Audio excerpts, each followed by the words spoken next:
Vie divine de la très sainte Vierge Marie, chapitre 24. Marie pendant la passion de Jésus, le portement de la croix et le crucifiement de Jésus. La sentence de Pilate fut lue devant le peuple et la croix apportée. Dès qu'elle parut, le divin Rédempteur la regarda avec la joie la plus vive. « Ô croix, si longtemps désirée, lui dit-il intérieurement, reçois-moi sur tes bras. Tu es l'autel de la réconciliation, le sceptre de ma domination, le canal de la grâce et la clé du paradis. Et vous, mon Père, je vous bénis et j'accepte de grand cœur, par obéissance à votre volonté, ce bois du sacrifice de mon humanité passible, pour satisfaire votre justice et sauver les hommes. » La très sainte Vierge s'unit à ces sentiments de son Fils, comme elle connut le prix infini que la croix acquérait par son contact avec l'humanité divinisée de Jésus-Christ. Elle lui rendit le culte qui lui est dû, elle l'adora. Les anges qui accompagnaient le Sauveur et sa mère firent de même. Cette croix était fort épaisse, d'un bois très lourd et d'une longueur de 15 pieds. Pour que notre Seigneur pût la saisir et la porter, les satellites délièrent ses mains, mais non son corps, car ils voulaient le tirer par les cordes dont ils lui firent 2 tours au cou par un raffinement de cruauté. Le héros qui avait publié la sentence ouvrit la marche vers le calvaire. À sa suite, la populace et les soldats se pressaient avec un désordre et des vociférations effroyables. Avec les cordes, les uns le tiraient par devant pour hâter ses pas, les autres par derrière pour l'arrêter tout court. Ces violences lui occasionnèrent de fréquents soubresauts et même des chutes nombreuses. Les pierres qu'il rencontrait en tombant le blessaient surtout aux genoux. La pesanteur de la croix lui fit à l'épaule une grande plaie. En outre, par les secousses qu'on lui imprimait, tantôt elle heurtait contre sa tête, et tantôt sa tête heurtait contre la croix, et alors les épines de la couronne s'enfonçaient davantage dans les parties les plus vives de la chair. À ces souffrances, ces ministres d'iniquité ajoutaient non seulement d'exécrables blasphèmes, mais encore des crachats et de la poussière dont ils lui remplissaient même les yeux, qui les regardaient avec une tendre miséricorde. Comme ils étaient impatients de le faire mourir, ils ne lui laissaient aucun repos, et son corps fut réduit à un tel état de défaillance qu'on eût cru qu'il allait succomber à tant d'affreux tourments. Mais quel spectacle réconfortant ne trouvait-il pas dans le cœur de sa mère bien-aimée? Elle avait quitté le palais de Pilate pour le suivre en compagnie de Jean et des Maries, et comme la grande foule l'empêchait de s'approcher de lui, elle demanda à Dieu de se trouver près de lui, au moins au pied de la croix. Assurée de la volonté du Très-Haut, elle ordonna à ses anges de lui en donner le moyen. Ils la conduisirent par une rue qui abrégeait le chemin. Là, la mère et le fils se rencontrèrent et se regardèrent en face sans se parler, chacun souffrant de la douleur de l'autre. Comme Jésus pliait sous le faix de la croix, Marie le pria de suggérer à ses bourreaux l'idée de lui donner un aide. Pour lui plaire, il permit que Simon de Cyrène, père d'Alexandre et de Rufus, ses disciples, fût honoré de cette charge. La mère de douleur s'avançait à quelques pas de lui et se conformait en tout à lui et à ses peines. « Que ne puis-je, lui disait-elle avec une mortelle affliction, que ne puis-je porter moi-même votre croix et y mourir pour votre amour? Que ne puis-je aussi empêcher les hommes de répondre si mal à ce que vous endurez pour le salut de tous? » Chemin faisant, la très sainte Vierge méditait en son cœur les mystères de la rédemption, dont elle pénétrait les merveilles ou répétait avec ses anges un cantique de louange qu'elle avait composé. Au moment où la sentence de mort avait été publiée dans la rue, pour l'opposer aux iniquités de cet acte et aux blasphèmes du peuple. Dieu se servit alors de son intervention pour infliger à Lucifer un secret châtiment. Ce prince des ténèbres, jugeant que la mort de Jésus menaçait son empire d'une irréparable catastrophe, ne voulait pas y assister et avait résolu de se retirer en enfer avec les autres démons. Mais la reine de l'univers, par ordre du Très-Haut, leur commanda de rester jusqu'à la fin de la passion, et tous, comme des criminels qu'on traîne au supplice, accompagnèrent le Sauveur au calvaire, où il devait triompher d'eux sur le trône de la croix. Il y avait pourtant dans cette multitude, comme le dit saint Luc, un bon nombre de femmes qui répandaient d'abondantes larmes. Jésus, se tournant vers elles, leur dit : « Filles de Jérusalem, ne pleurez pas sur moi, mais sur vous-mêmes et vos enfants, car si le bois vert est ainsi traité, qu'arrivera-t-il au bois sec, c'est-à-dire si l'innocent supporte tant de souffrances, quels tourments sont réservés aux coupables? Sans doute, votre compassion est louable, mais il vaut mieux encore que vous pleuriez vos péchés pour recevoir le prix de mon sang. » Peu après, notre Seigneur arriva épuisé de fatigue au mont du sacrifice, là même où Abraham avait voulu immoler son fils qui figurait le Rédempteur. Sa divine mère s'approcha de lui avec saint Jean et les Maries pour lesquels elle avait obtenu cette faveur. Quand elle vit que les bourreaux allaient procéder au crucifiement, elle dit à Dieu : « Je suis mère de Jésus, comme vous êtes son Père. Je mets entre vos mains mes droits maternels, afin que votre Fils et le mien soient sacrifiés pour la rédemption du genre humain. Acceptez mon offrande, puisque je ne vous offrirai pas autant si j'étais moi-même crucifiée selon mes désirs. » Après cette prière, elle connut qu'on avait méchamment mêlé beaucoup de fiel au vin aromatique que l'on donnait aux suppliciés pour les fortifier. Émue de compassion, elle pria notre Seigneur de ne pas en prendre à cause de son extrême amertume. Sa Majesté condescendit à cette demande. Il n'avala pas le breuvage, mais il le goûta néanmoins pour ne pas refuser tout à fait cette nouvelle mortification. C'était la 6e heure du jour qui répond à celle de midi. Avant d'en venir au crucifiement, les bourreaux durent dépouiller notre Seigneur. Comme sa tunique était étroite et longue, ils la lui ôtèrent par le haut, sans lui enlever auparavant la couronne d'épines, de sorte qu'ils l'arrachèrent avec autant de violence que non seulement les blessures de la tête furent rouvertes, mais que quelques épines y restèrent brisées, malgré leur dureté. Ils la lui remirent ensuite avec une cruauté inouïe, ajoutant plaie sur plaie. Ils renouvelèrent aussi celles de son corps, sur lesquelles son vêtement s'était collé.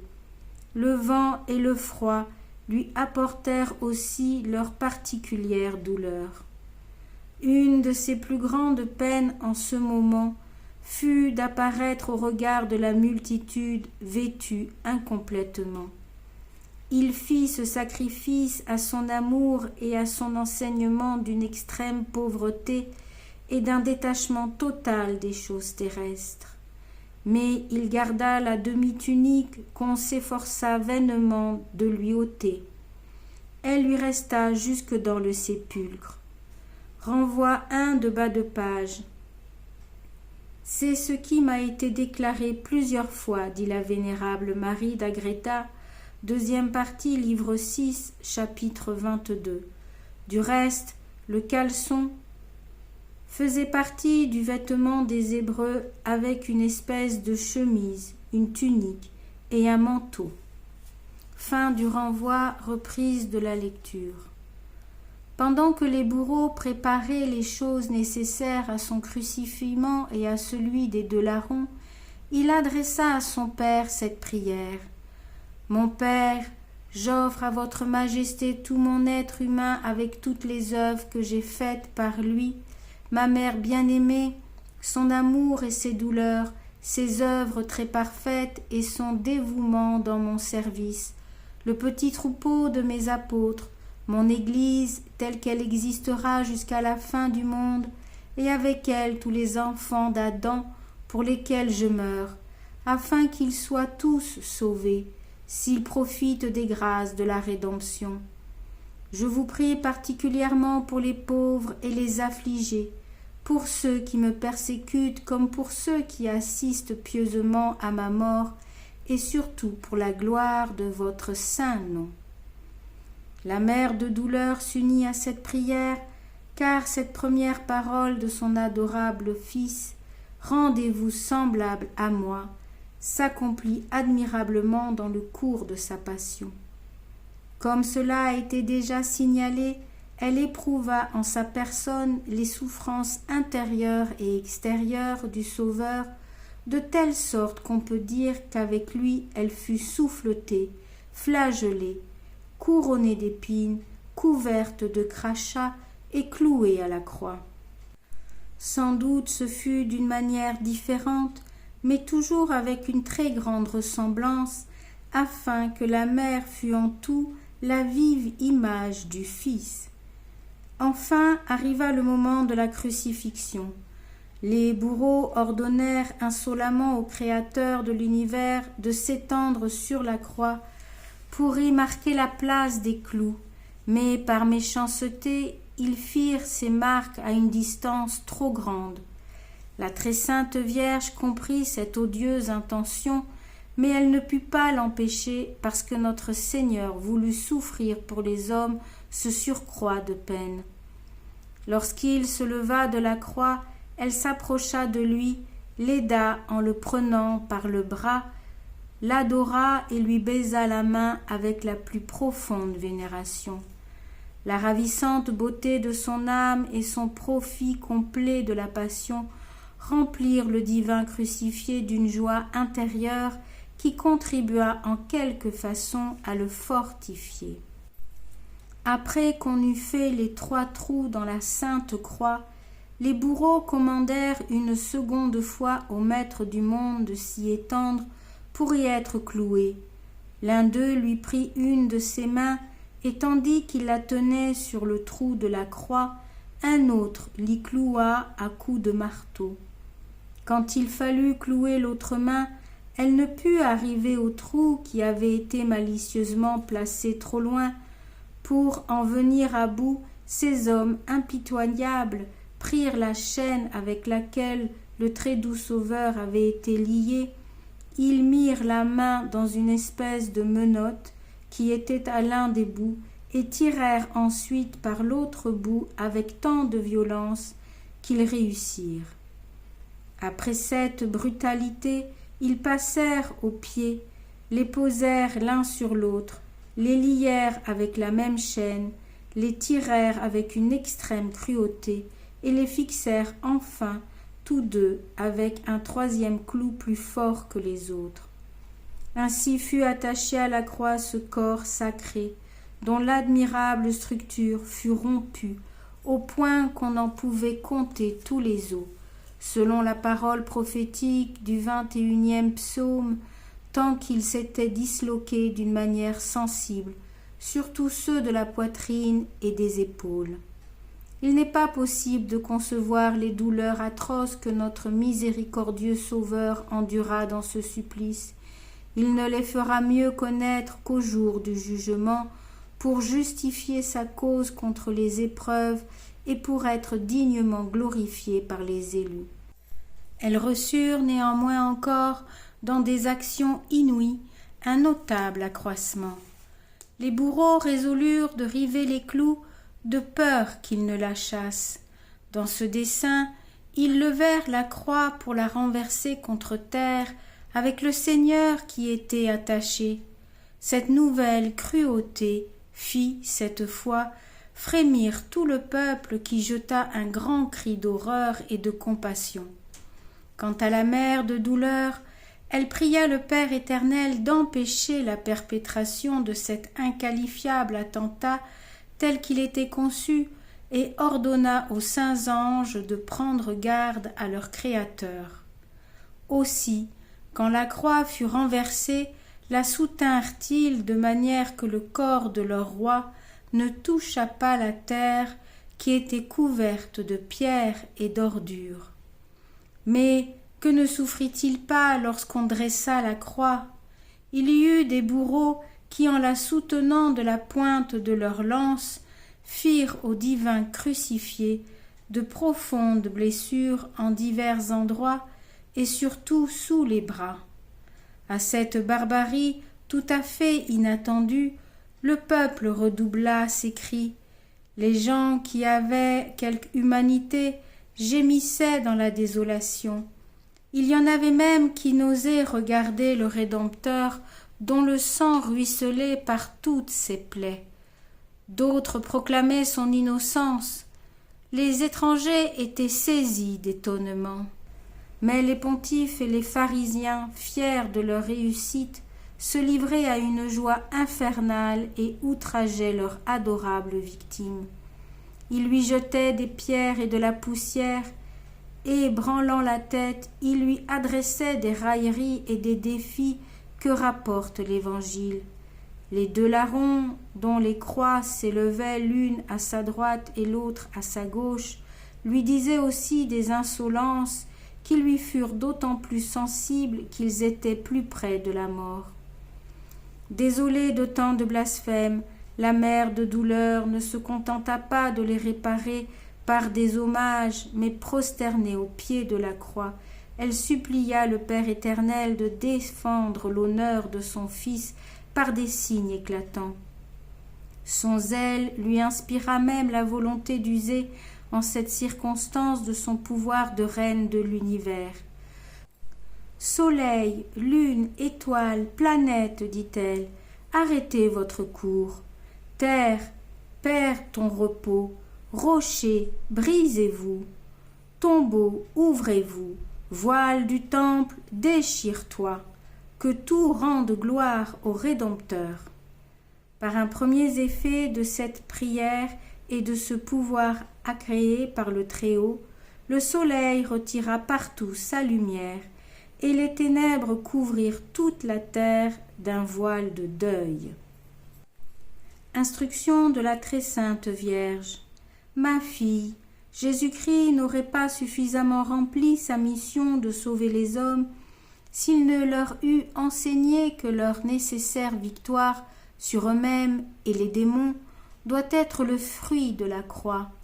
Embrassez donc votre croix avec amour et portez-la avec joie sur les traces de votre divin Maître.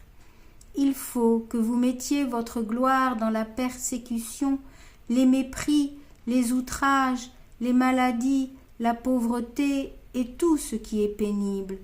Pour m'être agréable, ne cherchez pas de soulagement dans les choses terrestres, ne vous amusez pas à réfléchir sur vos peines et ne les découvrez à personne dans l'espoir de les diminuer. Gardez-vous bien surtout d'exagérer les déplaisirs que vous recevez des créatures, de dire que vous souffrez beaucoup et de vous comparer aux autres personnes affligées. Je ne prétends pas que ce soit un péché de se procurer quelque soulagement honnête et modéré et de se plaindre quelquefois avec patience, mais, de votre part, ce soulagement serait une infidélité à votre Seigneur qui vous a tant favorisé. Il veut que vous vous unissiez tellement à lui que vous ne vous accordiez pas un soupir sans une fin plus haute que celle d'un adoucissement. Tenez pour règle générale que toutes les consolations humaines sont défectueuses et même dangereuses, vous devez accepter seulement celles que le Très-Haut vous enverra par lui-même ou par ses anges. Et encore ne faut-il prendre de ces divines douceurs que ce qui fortifie pour souffrir davantage. Fin du chapitre 24 de la seconde partie.